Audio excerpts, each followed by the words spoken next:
there's so many different layers to social anxiety. And one of the biggest things why I do what I do, Eric, is because like when I was 18, when I was in 2015, 2016, and I started to like research and try to look up like resources and tools for social anxiety, I mean, I didn't really find any. I mean, there's different books that have been written by like psychologists, for example. I would check those out. I literally wouldn't understand a thing, or they would like, create some theory that I wouldn't really think is practical. And then I'd read all these different articles of like, oh, just, be confident and go to a networking event. And so what I would say is like the more stories of this that can get out there, the better, because there are so many different layers. And the reality is that this is a failed problem. Like the reality of like why I wrote my book, for example, and the reason why it's screw being shy, not screw being socially anxious, is because there are so many people who are like trying to live within this identity of, oh, I'm just an innocent introvert. Oh, I'm just like harmlessly shy. And again, there are people like that, but there are people who are like deeply psychologically struggling. And because it's something that's social, being in a community, that's so important to you as a human being. And so I think social anxiety, it's almost like this, it's like a meta virus that leads to substance abuse, social isolation, and suicide. Welcome to the Rockstars Rocking Podcast, powered by Voluntary Disruption, a show dedicated to people who are crushing their business and life goals. These are bite-sized conversations with leading rock stars in their respective industry who are pumped to share their story to help drive you to the next level. So, are you ready to rock? Speaking of rock stars, here's your host, Eric Silverman.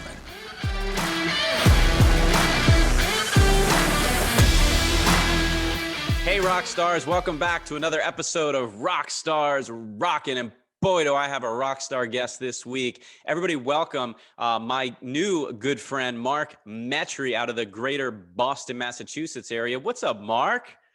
Dude, I'm doing well. Thank you for the invite. Thank you to everyone out there for listening. I appreciate you having me on. Absolutely, man. Boy, there is just so much to unpack this week with you as our rock star rockin', our guest of honor for the week, frankly, for the quarter, for the year, because this is going to be amazing. I'm so super pumped, and I'm super pumped that you're super pumped, which for those that don't know Mark, you'll understand very, very shortly.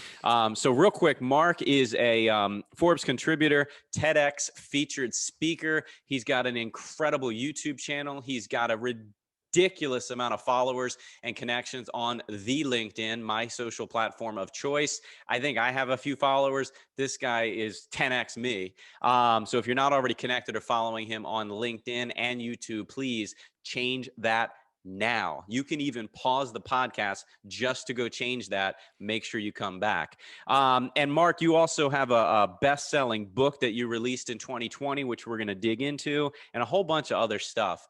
So with that, Mark, I wanted to dig right in and ask you a couple quick questions, and also give Yeah. you, for those listening to this from months or years from now, it's not going to be relevant, but happy birthday, man. You got an early birthday wish from me. I know you're going to turn the big old 2-4 a week from the recording here.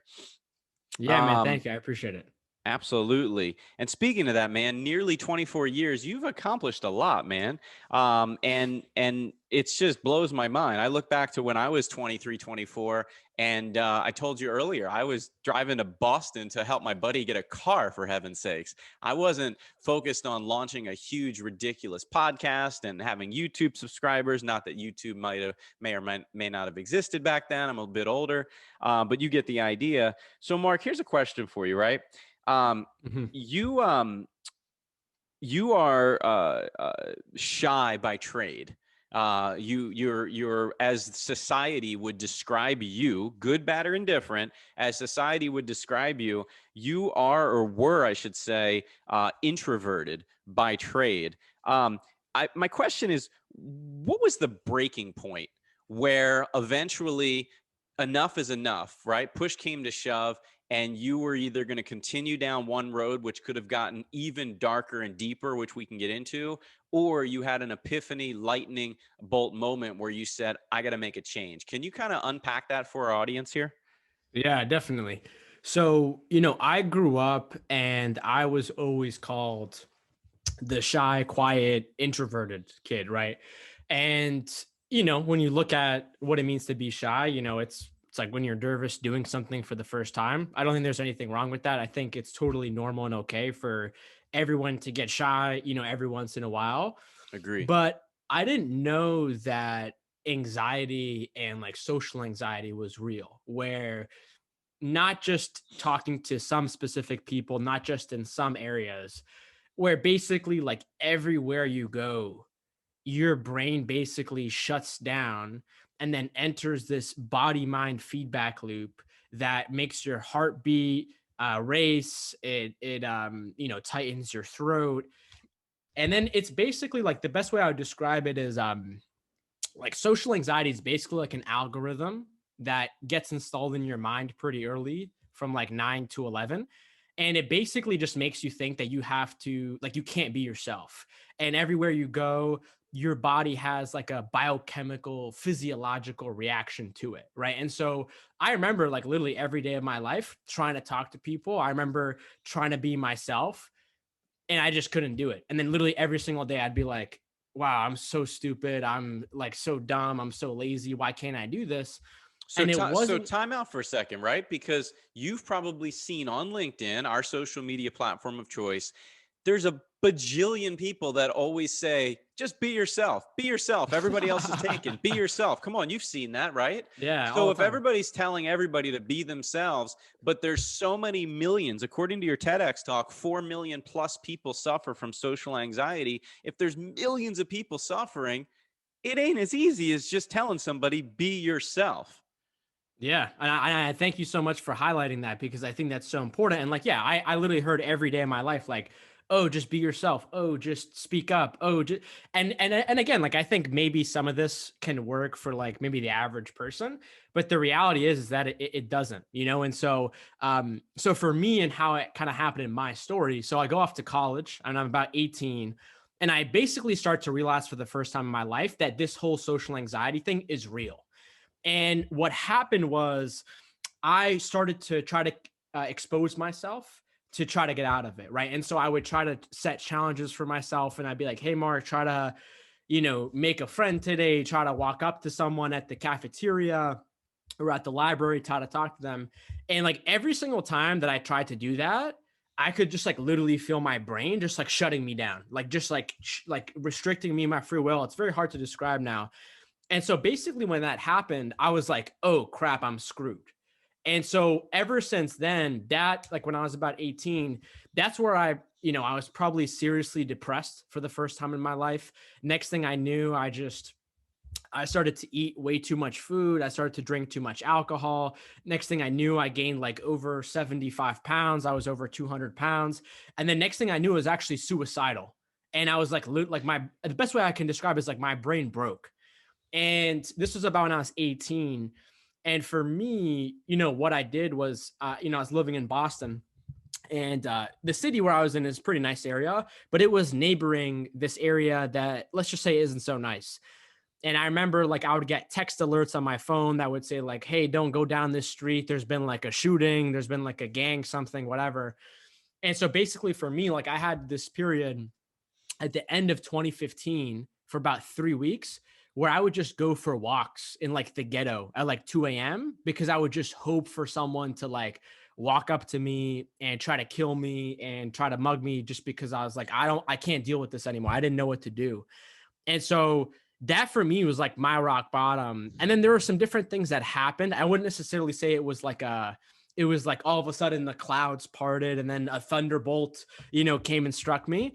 But there were a handful of those moments, and it really, for example, one of those moments was I remember I was walking and I came across one of those like bridges on the highway where like normally during the day all you would hear is boom boom boom boom boom. You hear a lot of sound. And it was in Boston, right? So this is a city. There's a lot of people. There's millions of people that live here. And I remember being on that bridge at like 1:30 to 3 a.m. and there was no cars. There was nobody. There was like nobody walking around, no sounds. And at that time, like how I lived my life was I would just look down and I would just walk. Like I would be that kid who would always just look down, never make direct eye contact. And so I remember as I'm walking on these walks and I experience this moment of like silence, like I hear silence. And all of a sudden I remember like looking up and I remember basically me being aware of like thoughts that I had in my mind. Because I remember I was walking, I heard this sense of silence, and then all of a sudden, it's not like I heard a voice. It's not like I heard something audible, but I just like got this feeling that like my brain would give me like a thought. And this completely like changed my life because at that time, I had no idea like that we even had. I mean, it sounds crazy to think about it. I had no idea that we had thoughts, as in the average person has around 65,000 thoughts a day. And some of these thoughts, you're conscious of them, you know you're thinking them. Other parts of these thoughts, you're unconscious. And these thoughts, they basically run your life, good or bad.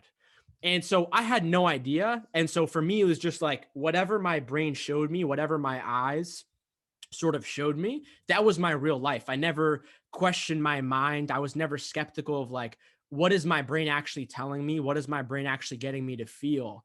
And when I had like that very real awareness of like me thinking a thought for the first time and hearing it within that silence, that's where I was like, wait, that thought that my brain just told me, like, I don't even agree with that. So, like, where did that come from? And then that started this whole sort of chain reaction of me just like stopping and just like trying to think and trying to understand, like, hey, what's going on behind the surface? Like, what's going on under the hood? And then that's what led me to like begin to go down the road of like, understanding what mental health is, how our brains operate, how I started to rewire my brain, change my mind, change anxiety, all these different things. And so that was like the first kind of moment, and it was like at the end of 2015, and it was really born from like the worst case scenario like of my life. It was very scary. It's very interesting to think back at. So look, needless to say, right? I mean, 20 pre 2016 Mark, right? 2015 Mark wouldn't be doing a TEDx talk, wouldn't be doing these videos on YouTube, wouldn't be certainly wouldn't be here on a podcast, let alone the other podcasts you've been on. So, you know, I like what you said where you said social anxiety is real, and I kid you not, you'll have to take my word for it. I wrote that down prior to meeting you today because I know that it's real. And, you know, nobody tuned in here to hear my story, but I can appreciate everything you're talking about. I grew up a very introverted kid. And it's crazy to when people find that out. They literally, people that meet old friends of mine that were still close friends, and they're like, and they'll say, they're not making fun of me, but they'll say, yeah, I was like one or two of his friends. That's it. He just had a couple. And, you know, Yeah. and I was very glad that I had a couple. Yeah. I was very, very shy, wouldn't talk to girls, wouldn't speak up in class. I mean, you name it. And people ask me all the time, well, when did I come out of my shell? I don't really know. It really, to me, was when I guess when I got to college, very similar.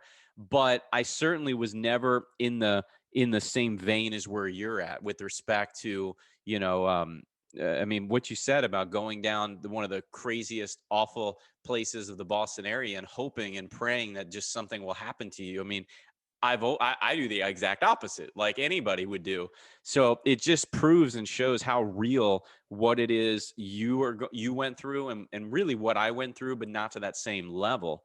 Um, you know, Yeah. I want to ask you a question, and it's still in the same topic, but just to bring a little levity to the situation. I hope you don't hate this, but you know, I can't say grow up because I'm older than you, but for 12 years, 12 seasons, my wife and I.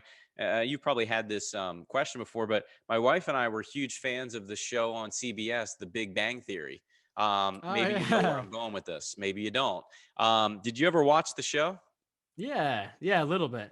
So they're one of their prime characters for all 12 seasons was Dr. Raj Koothrappali. Yeah. And he, if you were to Google it and check it out, there is a thing, believe it or not, is the Big Bang Wikipedia. It's a whole separate thing.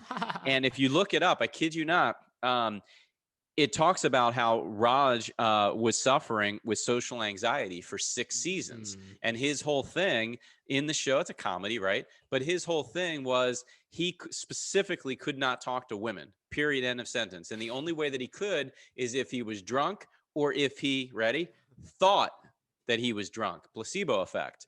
So I guess Mm. my question is whether you've seen all the episodes or not, and I'd encourage you to watch them. It's a great show. It was on 12 seasons.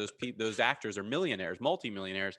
But the question is that offensive to someone going through social anxiety, or to have that character for 6 seasons, and at the spoiler alert, at the end of season 6 he comes off of that and he's no longer socially anxious. Season 7 through 12 he's quote unquote normal, for lack of a better term. Is it offensive to portray that and show that and highlight that on national TV, worldwide TV, or do you find that to be a good thing to continue to bring awareness? Your thoughts? Yeah, I think that's first off, I've never gotten anything close to this question, and so thank you for asking. And yeah, I Good. remember watching The Big Bang Theory, and I remember Raj specifically. Um, so I mean, I think it depends, right? So if Raj was like, "Hey, I no longer have social anxiety. If you still have social anxiety, then you suck and you're a loser," obviously that wouldn't be good. But no, I mean, I don't think so. And I think a big issue with this, just generally talking about, is like definitions, right? And like, what are we actually talking about, right? So like people, like when I have like my LinkedIn posts that go viral, I have people that comment, they're like, "Oh, I used to be shy, but then I just like took a sales job and then I'm no longer shy. You should just man up." And so there's like all kinds of these different things. And it's like, hey, like you can say a message like that may be considered offensive. You're really just doing that to stroke your own ego. Like you're really just doing that to stroke like your false flames of masculinity, where you have to feel like you're better than other people to get a reward. And so I think with everything, it just depends how it's done. And then I think number two is this. Um, there's so many different layers to social anxiety. And one of the biggest things why I do what I do, Eric, is because like when I was 18, when I was in 2015, 2016, and I started to like research and try to look up like resources and tools for social anxiety, I mean, I didn't really find any. I mean, there's different books that have been written by like psychologists, for example. I would check those out. I literally wouldn't understand a thing, or they would like, create some theory that I wouldn't really think is practical. And then I'd read all these different articles of like, oh, just, be confident and go to a networking event. And so what I would say is like the more stories of this that can get out there, the better, because there are so many different layers. And the reality is that this is a failed problem.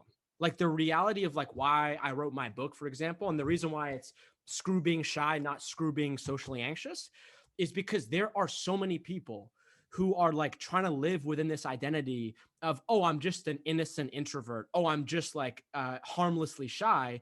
And again, there are people like that, but there are people who are like deeply psychologically struggling. And because it's something that's social, being in a community, that's so important to you as a human being. And so I think social anxiety, it's almost like this, it's like a meta virus that leads to substance abuse, social isolation, and suicide. And so, yeah, I mean, the only thing that I would, Depression. yeah, depression. Yeah. And I mean, the only thing that I would say is like, if Raj was like, hey, I get drunk every single time, and he's putting out like a harmful message of like using alcohol to fix your problems. No, and to be honest with you, I don't really get offended by things, because I know that like, okay, if there's 8 billion people in the world and then somebody wrote something on the internet and then I have a different perspective and then I'm reading what they said through my perspective, I could just completely conflate it. I could not really understand it. I'm implying my own bias, my own things. And so, no, I don't think it's offensive. And I hope more people start to talk about this. And then the last thing that I'll say is that I never met this guy Raj, but he could just be kind of fake. Like he could be faking it. He could just say like, "Oh, I don't really have social anxiety," but then he kind of does, and then it comes up in certain times in his life, in certain periods. Maybe he's done certain things. Because what I would say is this: like, social anxiety is usually not something that like randomly happens to you. Like you don't wake up one day and you're just like, "Hey, I have social anxiety." It's usually a result of like some stuff that happened in your childhood, how your psychology was originally created when you were a kid. And so a lot of the times, like, you don't just walk out of that. It takes a very deliberate path, if it is really social anxiety, to be able to have a life. Like for me, social anxiety used to control my life by like 95%, 90%, 100% of the time. Now it's definitely still there, but it's probably more or less like 5%, 10%, but it's That's still definitely huge. there. That's huge. Well, I mean, look, uh, y- I feel like, the whole term social media, I mean, I believe you, I mean, you were, you had followers on social media. You were pretty big on social interaction, but more through technology. So you'd be probably, if I'm guessing wrong, you tell me, I would imagine you would probably be quicker and easier to chat with back in the early 2010s and before, if it was a text message or a direct message, if it was not in person. But tell me if I'm wrong, because I have friends, and we know people who, they don't nowadays, they don't even want to talk on the phone or do a Zoom. They just, they feel more comfortable texting and just being social that way. Thoughts? Yeah, that's a great question. This is an amazing question. So actually, no. So like for example, I hate texting. Like I hate Okay. texting. I hate like technology based communications. Unless it's like certain people, like my family, my friends, just because I try to like limit my communication Well, circle. let's time out for a second. Here's a follow up, Sure. right? So is that relatively new because you've, quote unquote, in my own quote, come out of your shell, and you're not as socially anxious as you were, so you're proud and excited to have human interaction? Or have you always been that way, even predating you fixing yourself, for lack of a better term?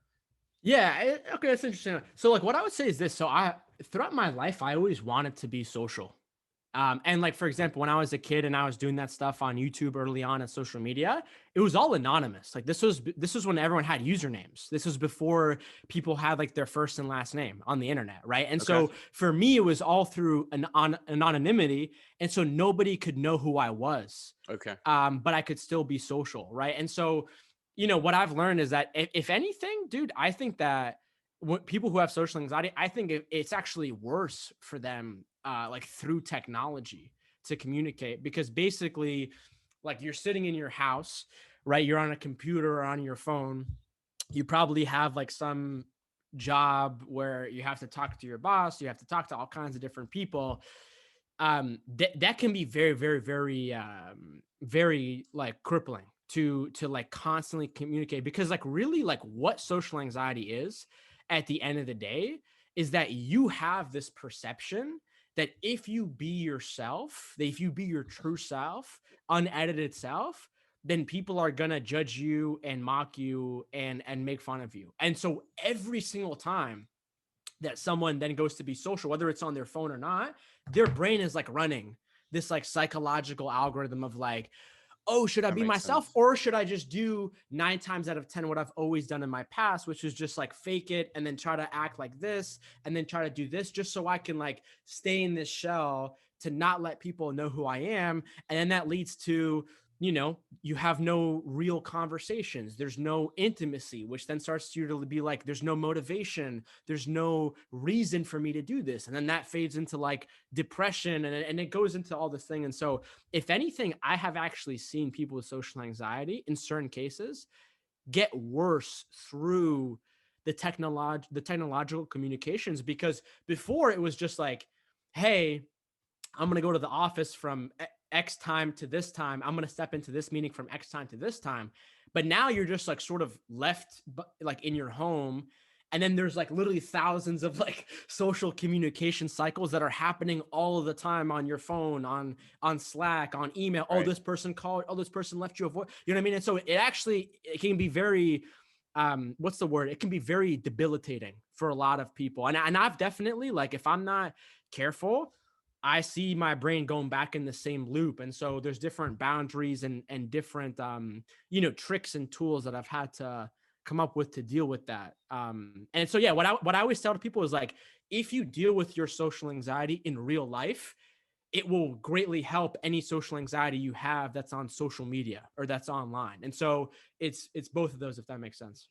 No, totally. And that's why I was curious because, that's why I asked the questions. If I was predicting something, I would have not said that I would not have predicted what you said. So it's why we ask questions. It's fantastic.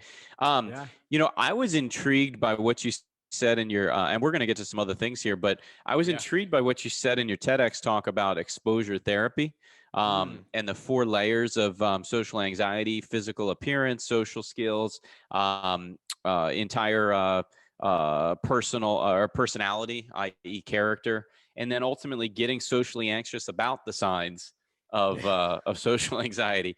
Um, my What I really love though was how you mentioned, and I forget the doctor's name, and you can say in a second, but I Yeah. like how you guys talked, or how you talked about, you have to expose yourself over time. It can't be an overnight thing. It's not like a light bulb or a light switch where all of a sudden you're cured or you're better or you're fixed, for lack of a better term. So um, I want to lead this into your podcast, which is blowing up for these last few years. Do you believe that starting your podcast in the end of 2017 was part of the process for quote unquote exposing yourself over time to getting better with respect to social anxiety? Yeah, yeah, huge. I had been on my journey for about like what, like 2 years since then, and so I was already living, I was already walking the talk, I guess. And so yeah, man, I mean that's huge, and like one of the best parts about that is that I mean I don't recommend this for generally speaking to people who have never worked on their social anxiety before, but like the ability for me to like every week I'm like, oh shit, I'm talking to like Robert Greene, or I'm talking to like this person, or I'm talking to like this famous person or whoever. It definitely challenges you a lot. And then the best part about it though is that a lot of times these people are actually introverts. Like most of these successful people are introverts too. Maybe not socially anxious.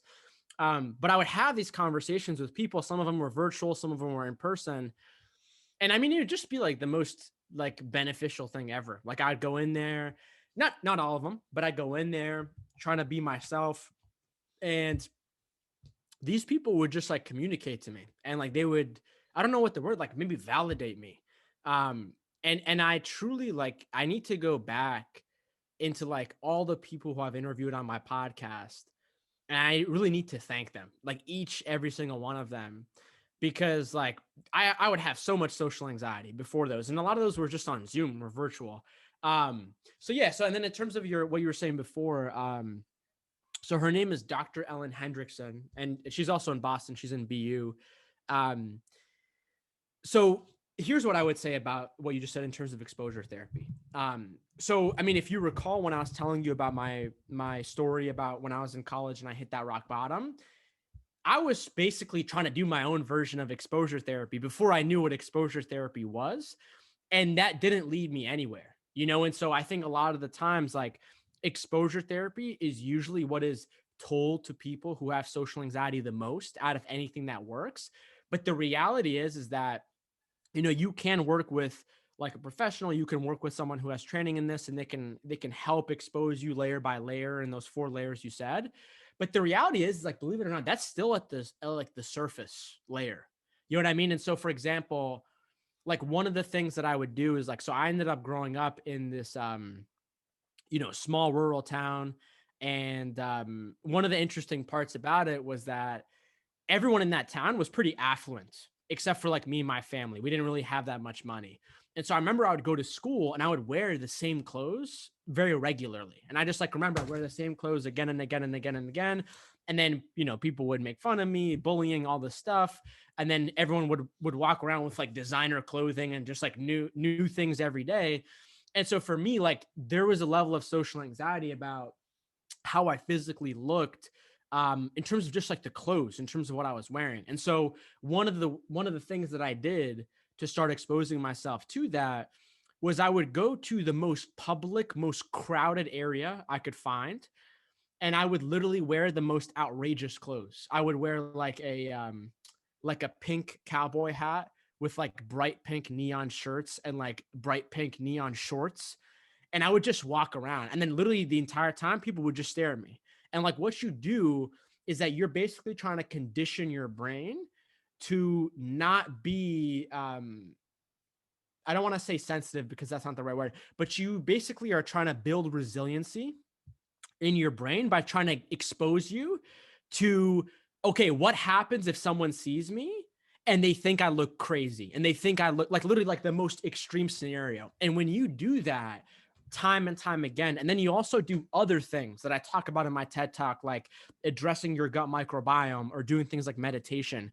When you start doing those other things, then that's how you can get a long lasting change. But if you're just doing exposure therapy, that's only on the surface, and so you have to do it like alongside all these other things, and so thank you for highlighting that, because I think that's huge and it's like a very actionable step that people can take. And I've also written articles about this if people want to, look it up later too. Well, I mean, look, and I'm curious. Let me ask you this question, and maybe it's related to the podcast, maybe it's not. So your YouTube channel, Mark Metry, is that where you have the video version of all of your podcasts, or is that separate? Separate. And I'll tell you why I'm asking.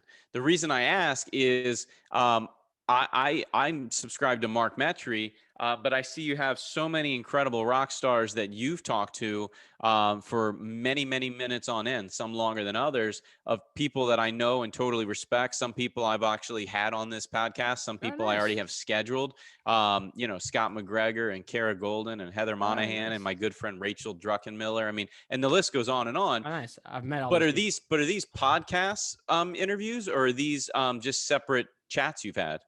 So I mean, I've done so many different things. So I mean, I had podcasts before, and then when COVID came, I kind of transitioned. I did more live streaming on like Oh, LinkedIn, okay. and so That some might of be it. those, yeah, yeah, and so yeah, No, that's cool. And here's why I'm asking too, because I was thinking, is that or was that a version of quote unquote humans 1.0? Because your podcast was called Humans 2.0. I don't know if there's a 1.0. But you were telling me right before we hit the record button that you've since renamed that. So I'm curious, yeah, is it Humans 3.0? Like tell me where that came from, because you have a yeah, ridiculous following on your podcast, ranked one of the top 100 podcasts according to Apple. You've interviewed Seth Godin, Ed Milet, yeah, Dave Meltzer. My God, I yeah, mean, the list goes on and on.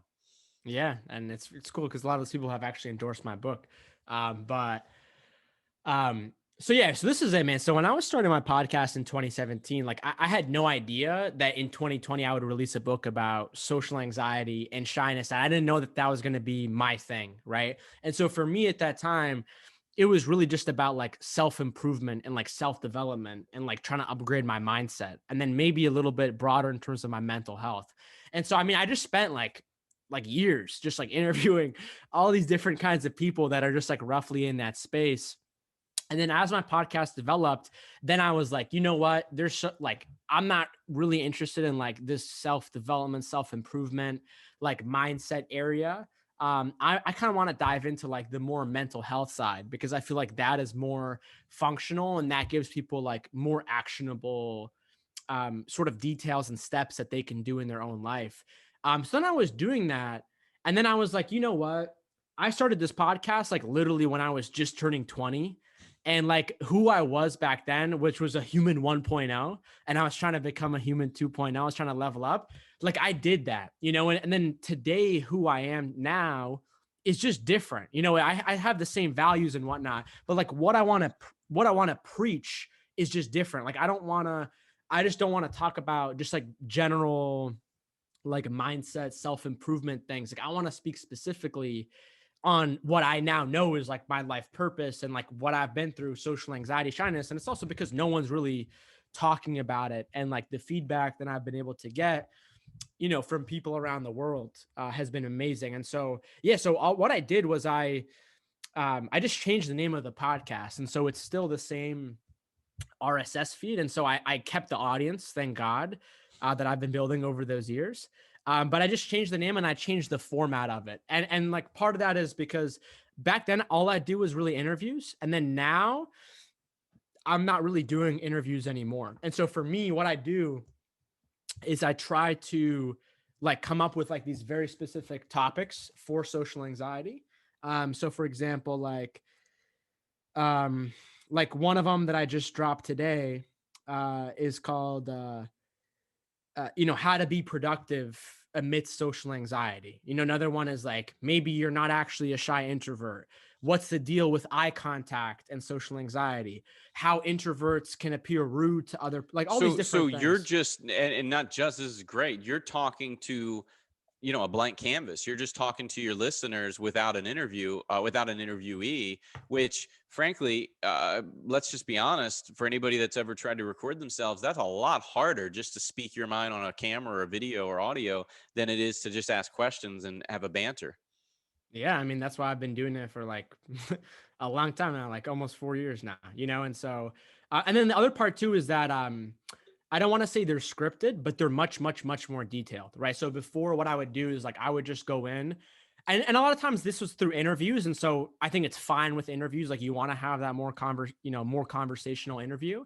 But what I do now is like I like heavily research, and like I go into the podcast and I'm like, okay, I'm gonna cover this, and it's like, and I construct it so that when people listen to it, it's like it just feels more like well produced rather than someone just being like and I think, what I mean. And so that's it. And then I, like I don't know if you've heard of this guy Jay Shetty. um Mhm. he's huge. You should definitely look into him. And then other people that I'm bringing on. And so for example, like I'm doing this episode that should be up by next week called something like a strong mind is built in the kitchen. And then I brought in one of my friends whose name is Dr. Drew Ramsey to talk about this and how, and then like his experience with it. And so, yeah, that's what I'm gonna start doing, just like these main topics around social anxiety, shyness. And then every once in a while, I'm gonna bring in like someone who knows more about me than it specifically, and then bring them in too, and then really just have it be like literally what I want to do is I just want to create like a library. I want to create like a database, a directory of just like resources and information that anyone who has faces these issues with shyness, social anxiety, introversion could just go to and just like get the answer, just figure out what to do, know the expert. And so that's been my approach. That's changed over the years. Oh, yeah, but I look at what you just described as incredibly um, moving isn't even the right word. Like I don't know you that well, but I'm proud of you because like look at Thanks, the man. like on your website you have a timeline of Mark, like when you did this, when you did that, which is great. But like you got to add this to the timeline, dude, because it is so much easier to just chat with somebody and have an interview style than it is to just talk to a camera. And I just, that just shows the evolution of your hardware, to steal from your TEDx, right? Your hardware being your brain. You said, people always talk Yeah. about hardware versus software. And I loved your analogy of trying to put iOS 13 on the original iPhone. The iOS 13 is great. The iPhone, not so much if it's that model. So same thing. It Yeah. just shows the evolution of your functioning. So that's, to me, that's huge, dude. Thank you, man. Um, Thank you, dude. I let appreciate me that. let me dive into a couple quick things before we move on, right? Yeah. And finish up. I know you're busy, and I want to keep this a little tight. But you wrote a book in 2020, and you've talked about it a little bit for I don't know, a couple seconds here, but it's called "Screw Being Shy." It's available, I imagine, on Amazon. I know it's a Mhm. bestseller, but the question that I have is that then catapulted you into the idea of you wanted to launch a coaching program for shy or introverted type people. And I love how you said that basically it's for those that don't want to read. So yeah, they can listen to your book on Audible, but this is I imagine, interactive program for those that don't want to read the book, but it's a similar or same message. Can you unpack the book and or the new program a little bit? Yeah, totally. So I wrote the book because in 2019, my speaking career was taking off, and I basically got invited to speak in basically every major city in America. And every single city that I went there, Except for Eric, Baltimore. except for Baltimore. Yeah, I have not It's not stepped major. into It's okay. Maryland. It's not major. I hope to speak there soon, but I'm just messing with you. Go ahead. My apologies. but what was really interesting is that every single city that I went to, and then I would get invited for like different things. For some of them, it was more about my personal story, mental health. For some other ones, it was all about like marketing and business and stuff like that. And so what I found really interesting is that at the end of every single one of these events, when I would be finished speaking, and there would always be people who would wait in line to come talk to me or to take a picture with me or whatever. There would always be like at least that one person in every city who I was like, oh, that's the old version of me. And they would walk up to me and they would ask me the same question. They would not make eye contact. Maybe they would be shaking. Maybe their voice would tremble. And they would ask me like, hey, Mark, how did you go from someone who, was painfully shy to being able to go up on a stage and speak your story confidently? And so that happened so often where I was literally like, oh shit, like I can't wait to write a book. Like I actually need to do this right now to get this out there, because there are people out there who are suffering and have not found the solutions, because a lot of the solutions are just too complicated or they haven't been packaged right. And so I wrote this book, and it literally came out the day everything shut down, and so it was kind of a disaster in terms of like marketing and all this stuff. But the program that I created, I should have done it a while ago, but I just I just released it now. I've been working on it for like the last year, and basically what it is it's basically someone who not even necessarily don't want to read. It's like they literally just want to know, what do I need to know? And then how can I do it in my own life? And so basically the way this program works, it's this 45-day program, only during the weekdays. And literally every single day, it either shows you a video, or it shows you like some instructional, video. And then it just like asks you to do certain things. And some of the days they're interactive, some of them they're not. You just have to practice. And so I really just created this as like a system that I could use to scale myself, because everything I do, like I have one-on-one clients that are like CEOs, that are professionals. But a lot of the times, like there'll be like a 14-year-old or like a 22-year-old in college who reaches out to me and they say like, hey, Mark, like what can I do right now? And a lot of the times, like for someone who's in that spot, you need something easy. Like you need an easy, digestible sort of, mode. And I know a lot of people don't read. And so watching a video, doing something that's more interactive is what I hope to, help people with. And yeah, it's all about social anxiety, shyness, rewiring your mind, mental health. It just very practical, step by step, day by day. I I think that's incredible. And for those that don't know Mark already, if you're not connected, I can't imagine you're not already. Obviously, connect with him on LinkedIn, follow him on social media, YouTube. He's got thousands of followers, Mark Metry, and his podcast. And then get the book, right? Amazon. It sounds incredible. Screw being shy. I'm transparent. I'm not going to lie. I have not read the book yet. I'm going to order it. I think my wife would love to read it too, because it would even help her within her practice to learn a different perspective for somebody that has literally gone through this. And we don't have to unpack it, but I don't know if you went through therapy or not, but you cured yourself is what it sounds like, which I really, really love. And then for those that want to learn about Mark's coaching program, it'd be, I imagine, reach out to him for sure, but markmetry.com, right? Mark Yes. Metry, metry.com. Perfect. Mark, is there any other things that we should know about you that you want to share with our audience before we wrap up? Yeah, man. The biggest thing is this, like I don't have like some crazy story. I just have a story that I think a lot of people relate with. I think I have a story that is the truth for a lot of people who feel like they have been invisible for most of their lives.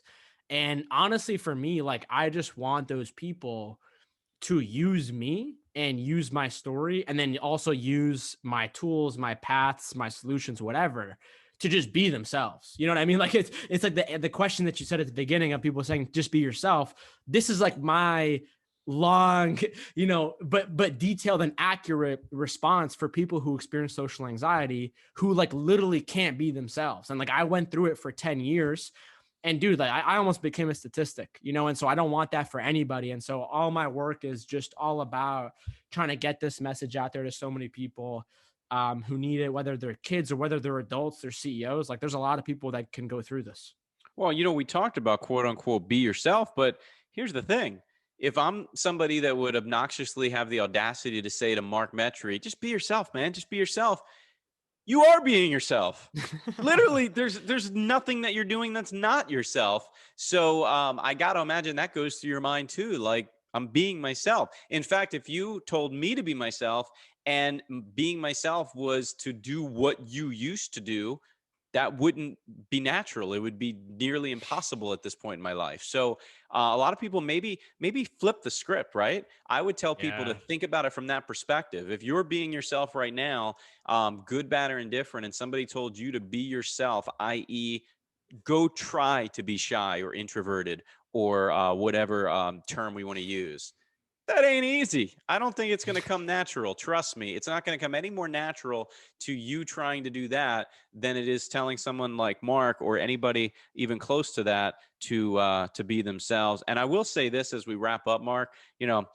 I at the end of your TED Talk, spoiler alert, you ended it with I'm not special, I'm not talented, and then you went on to explain why. I would disagree, man. Give yourself more props and more credit, brother. You are special. You are talented because you saw the challenge and the problem that you were facing. And instead of, I know you had times where you doubted yourself, many times where you wanted to do something negative about it, but you decided to stop that mental noise, for lack of a better term, and you went fast forward into pushing yourself, as that doctor would say, to exposing yourself to things that will get you out of that I don't know what, bad habit of some sort. So give yourself credit, man. Thank you, man. I do give myself credit, and I definitely know I'm a special and talented guy. And the reason why I say that is just because, like, I remember when I was growing up, and then my school would invite like some speaker or like some hero or whatever. There would always be a part of my brain that's like, oh, everything this person's about to say is BS and doesn't apply to you because they actually have talent and you don't. You know what I mean? And so I say that to get to the other people who may think that about themselves, to understand that and to realize like, oh, wait, this guy's just like me. And if he's special, then I can eventually become that, And so, I look, man, I totally relate to that. And I do stuff like that too. I always say stuff, but from one dude to another, just telling you, from meeting you and following you and silently stalking you on LinkedIn and watching, because I don't comment on everything, but just watching your content, you deserve the good things that are happening. You've pushed through it, and I only wish you nothing but future success. So for everybody here at the Rockstars Rocking podcast, and the folks that are behind me that literally put this thing together, because I don't know about you, but I don't do anything but show up and ask some questions.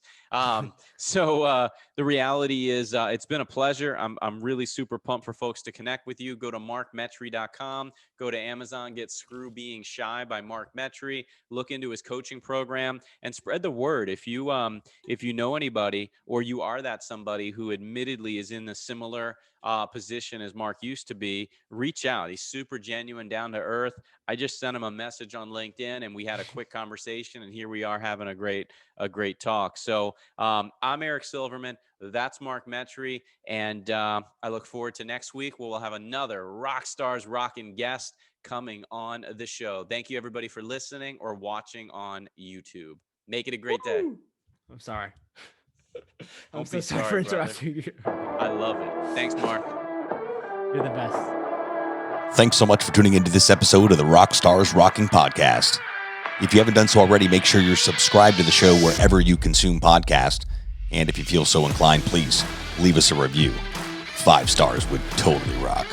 Until next time, Rockstars, keep rocking.